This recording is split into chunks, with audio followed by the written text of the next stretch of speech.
welcome to episode 46 of Toke Signals TV, where we bring you the biggest in cannabis and hemp news stories every week. I'm Steve Elliott, the editor at tokesignals.com, and I'll be guiding you through the news. Let's take a look at our Toke Signals bud pick of the week. First of all, we have a strain called Zombie, and as you might have guessed by the name, it's an indica dominant. And these fine flowers come from the esteemed Seattle breeder Slappy. Let's do the news now, shall we? Huge news from New York State on Thursday. The governor and the legislature in New York announced a medical marijuana program, but no smoking is allowed. The New York Assembly, Senate, and Governor Andrew Cuomo on Wednesday announced a deal to move forward on a limited medical marijuana program, which makes New York the 23rd state to adopt such a program. The new law will provide relief to thousands of New Yorkers suffering from debilitating illnesses such as cancer, AIDS, glaucoma, and multiple sclerosis, as well as children struggling with seizure disorders. Although the final bill language has not yet been released, advocates were pleased to hear that there had been a breakthrough in Albany. As recently as yesterday, it was unclear that an agreement could be reached between the governor and legislative leaders on behalf of thousands of patients and their caregivers who have demanded passage of the Compassionate Care Act, which recently passed the New York Assembly. Information currently available about the bill suggests that it has some serious limitations and restrictions. For example, this bill would prohibit smoking marijuana. It would restrict any access to the raw plant form of marijuana, which for many patients is the best medical option. The number of producers and dispensaries is also reportedly going to be extremely limited, raising questions about whether the system will be able to meet the needs of all the patients in New York. New York has finally done something significant for thousands of patients who are suffering and need relief now, said Gabriel Sayegh of the Drug Policy Alliance.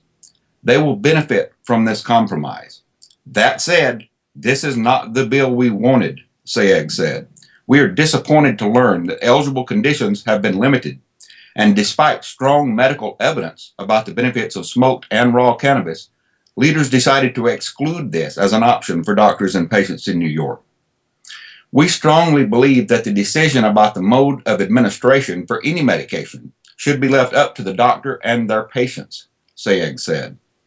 The cost of purchasing a vaporizer and the extract products will likely leave many low-income patients behind, and there is little research on the long-term health effects of using extracts. We know that overly restrictive programs, like New Jersey's, can create enormous obstacles for suffering patients, Sayegh said. We hope that the proposal being put forth today is both well-regulated and flexible enough to ensure that patients who need medication get it, and get it in a timely fashion. We look forward to seeing the details and to working to ensure this is implemented as quickly as possible. Just today, Sayegh said, as members of our coalition discussed this deal, we watched one of our young members experience a terrible seizure. It is for her and for all the others who might find immediate relief from their suffering that we look forward to seeing the details of the proposal and moving forward to building a viable, workable medical marijuana patient access system in New York. The agreement announced isn't everything patients hope for or need, but it's a start, and patients have waited far too long for relief. More big news from the U.S. Senate. They are just about to vote on a House-approved amendment to protect medical marijuana states. The Senate is expected to vote possibly as soon as Thursday night or Friday on a measure intended to shield medical marijuana patients and providers from enforcement of federal laws in states where medical marijuana is legal. The amendment to S. 2347, the Commerce, Justice, Science, and Related Agencies Appropriations Act, to be offered by Senator Rand Paul, a Republican from Kentucky, and Senator Cory Booker, a Democrat from New Jersey, is intended to prohibit the Department of Justice, including the Drug Enforcement Administration, from spending funds to raid and arrest state-licensed medical marijuana providers and patients. It will be the first time this amendment has been offered in the Senate. The House Medical Marijuana Amendment was offered by 6 Republicans and 6 Democrats, so it is a true bipartisan amendment. 170 Democrats and 49 Republicans voted for it in the House. It was approved on May 30th by a vote of 219 to 189 in the House, and now the Senate is poised to vote as well. Poll after poll shows 70 to 80% of Americans support medical marijuana, according to Dan Riffle, Director of Federal Policies for the Marijuana Policy Project. Even among conservatives, most oppose enforcement of federal marijuana laws in states where marijuana is legal for some purpose. Having two rising stars like Paul and Booker team up to introduce this amendment just shows how popular the issue has become, Riffle said, and that our outdated federal marijuana laws are inevitably going to change. The House just made history last month by voting to stop the DEA from interfering with state marijuana laws, said Bill Piper, Director of National Affairs for the Drug Policy Alliance. Now every U.S. senator has the opportunity to provide relief for the sick and dying, and to be on the right side of history, not to mention public opinion. Letting states set their own medical marijuana policy without federal interference is not just the right thing to do. It's also very popular with voters in both parties, Piper pointed out. No American should have to live in fear of arrest and prosecution for following their doctor's advice. We're going to make sure voters know which senators vote to protect their states and which do not. Medical marijuana advocacy group Americans for Safe Access will be tracking the results of the Senate floor vote at votemedicalmarijuana.org as part of its Vote Medical Marijuana campaign to educate supporters and the general public on how their members of Congress are voting on this issue. The Senate has a rare and unprecedented opportunity to listen to and act on the overwhelming popular support for medical marijuana across the country, said ASA Executive Director Steph Scherer about the upcoming Senate floor vote. It's about time we took a level-headed approach to this issue, and at minimum, end the unnecessary and harmful federal enforcement that is pushing patients into federal prison. Support for medical marijuana has consistently polled at 80% and higher among Americans nationwide. Also in the United States this week, 30 members of Congress called on the Secretary of Health to remove roadblocks to marijuana research. In a letter sent on Tuesday, a bipartisan group of 30 members of Congress called on Health and Human Services Secretary Sylvia Matthews Burwell, to make the process for obtaining marijuana for medical research less burdensome. There's overwhelming anecdotal evidence from patients, their family members, and their doctors of the therapeutic benefits of marijuana for those suffering from cancer, epilepsy, seizures, PTSD, glaucoma, anxiety, chronic pain, and more.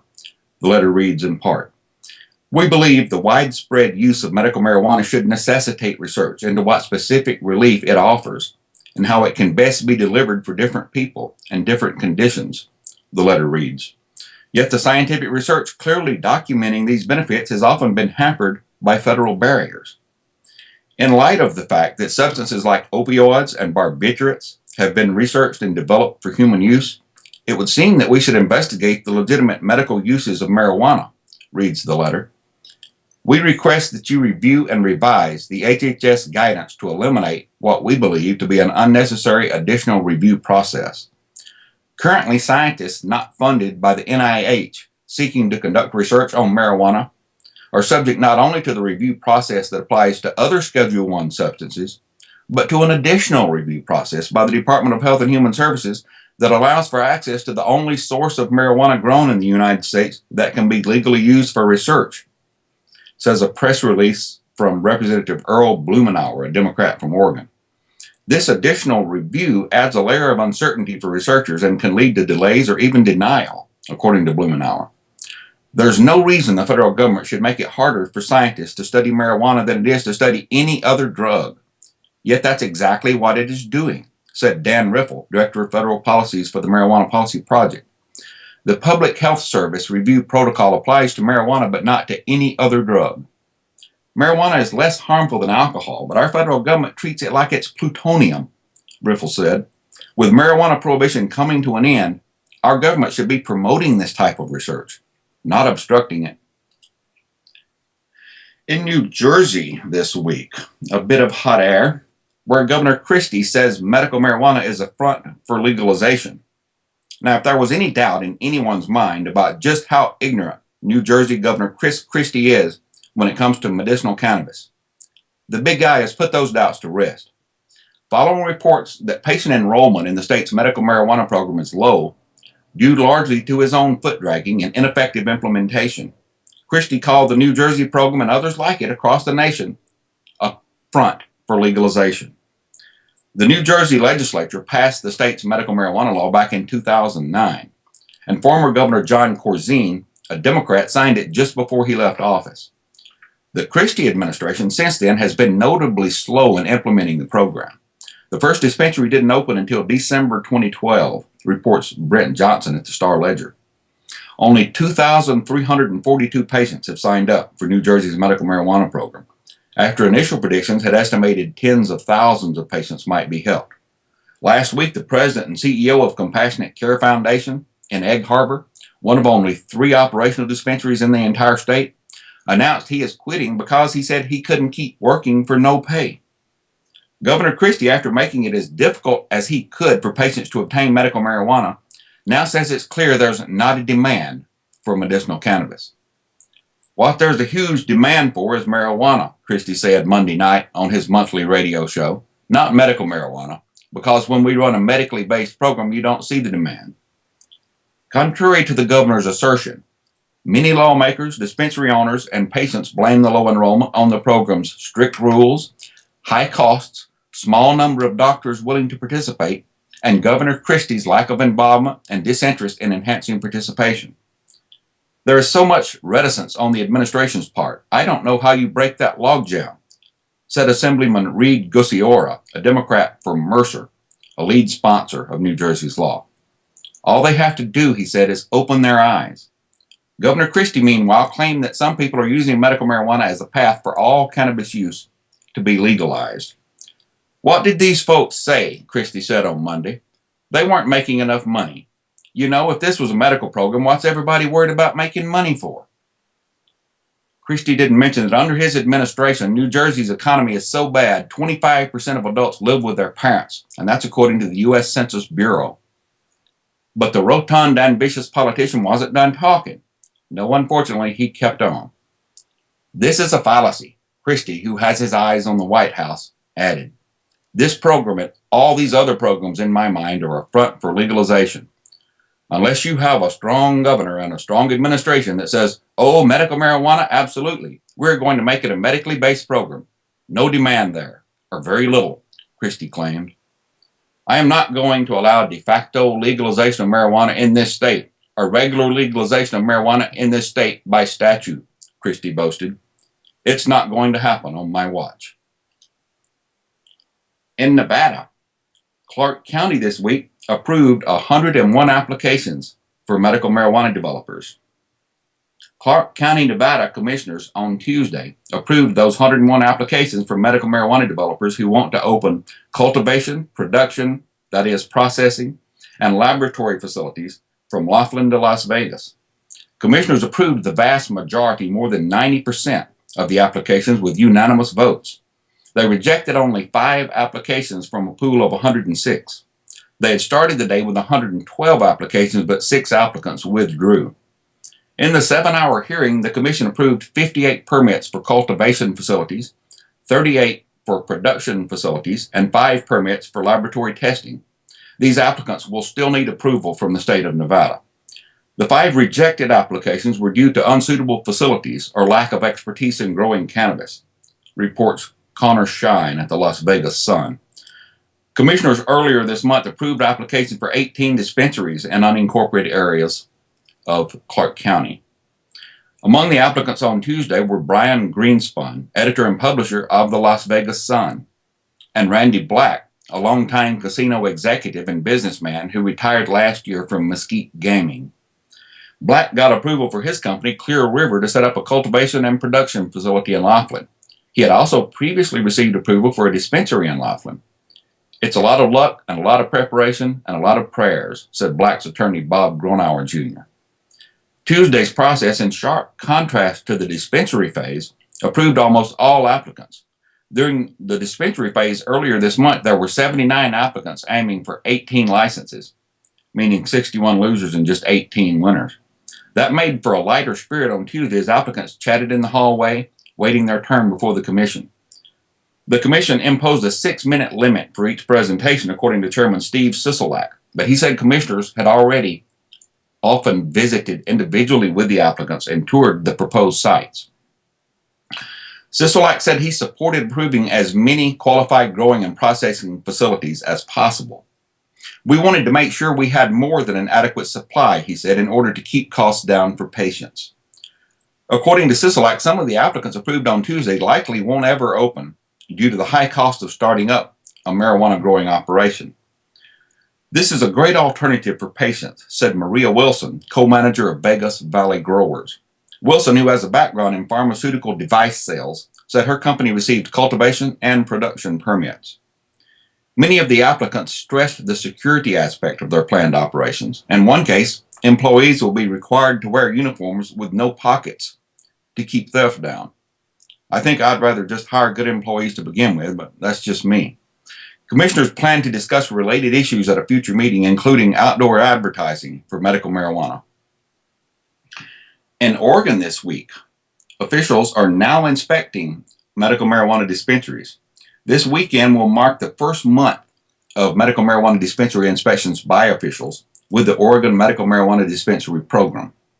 The Oregon legislature formally legalized the dispensaries last year. The agency hired 3 inspectors, according to Karen Fish, spokeswoman for the Oregon Health Authority, which oversees the medical marijuana dispensary program. Inspectors in the field make unannounced visits to the dispensaries, according to dispensary program director Tom Burns. Oregon had issued licenses to 90 medical marijuana dispensaries as of last month. The regulatory structure is in place, Burns said. The applications have been processed. Now enforcement begins. Dispensaries should be on notice, Burns said. We'll be visiting them soon. We look forward to working with marijuana dispensary operators in Oregon to help provide them with the products and the consultative services they need to stay in compliance with the precise regulations the state has established, said Ben Wu, CEO of Kush Bottles Incorporated. We can help dispensaries satisfy both the state's regulations and their customers' desire for exceptional products. The shops will be inspected within 6 months of being licensed, according to officials. Inspectors will visit at least once a year after that.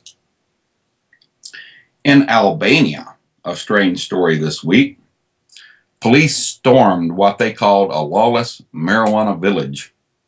The Albanian government sent hundreds more police to what they call a lawless southern village where suspected marijuana growers fired rocket-propelled grenades, mortars, and machine guns in response to a police drug raid. Police said they are adding reinforcements around the town of Lazarat, upping their numbers from 500 to 800, after sporadic shooting continued overnight, wounding one Special Forces officer. 6 men were arrested on suspicion of participating in that shootout and of attacking a local television crew, according to Albanian authorities. Hundreds of police stormed the town on Monday, 140 miles south of the Albanian capital city, Tirana, after about 30 suspected marijuana growers opened fire with heavy weaponry during the raid. Police in the small Balkan nation said they destroyed 11,000 marijuana plants and found cannabis stored in barrels and sacks. Gangs based in Lazarat are said to produce about 900 metric tons of cannabis annually, worth about 4.5 billion euros. That's about $6.1 billion American, roughly half of Albania's gross domestic product. The Albanian government has in the past few weeks launched a nationwide war on pot to uproot the cannabis plantations. About 500 police surrounded the village of about 4,000 people on Monday after a smaller force was repelled over the weekend. They took control of the village on Monday after exchanging fire with about 30 armed men hiding in a 4-story building complex. The gunmen fled Lazarat and headed for a nearby mountain with the police in hot pursuit, but gunfire was reported in the village more than 3 hours later. The government advised residents to stay indoors. Scores of police in body armor guarded all the entrances to the village. Interior Minister Samir Tahiri urged the gunmen to disarm and surrender. A TV crew covering the story was robbed at gunpoint by masked men who then burned their vehicle, according to Albania's private channel A1. Back in 2004, an Italian drug-finding helicopter was forced to make a hasty retreat from Lazarat after shots were fired at it from the village below. Before we go this week, there's a must-read story that you really should check out. It's on tokesignals.com, and it's by Sherry Sicard. She's a dedicated cannabis and prison reform activist, and she's author of the Cannabis Gourmet Cookbook from 2012, and author also of the upcoming Mary Jane, the Complete Handbook to Marijuana for Women. You definitely don't want to miss that one. It'll be released on 4/20 next year, April 20th, 2015. Sherry's article takes a look at the disturbing phenomenon of life sentences for marijuana. Yes, we do give life sentences for marijuana in the United States. There are at least 29 men serving life sentences with no parole for marijuana in the United States, and that's just the ones we've been able to find so far. Sherry takes a look at this disturbing fact and what we can do about it this week on Toke Signals in the article, Yes, We Do Give Life Sentences for Marijuana in the USA. Now that the show's over, I think I'm going to enjoy a joint of Slappy's Sour Perm. And until next week, I hope you too stay lifted. See you then.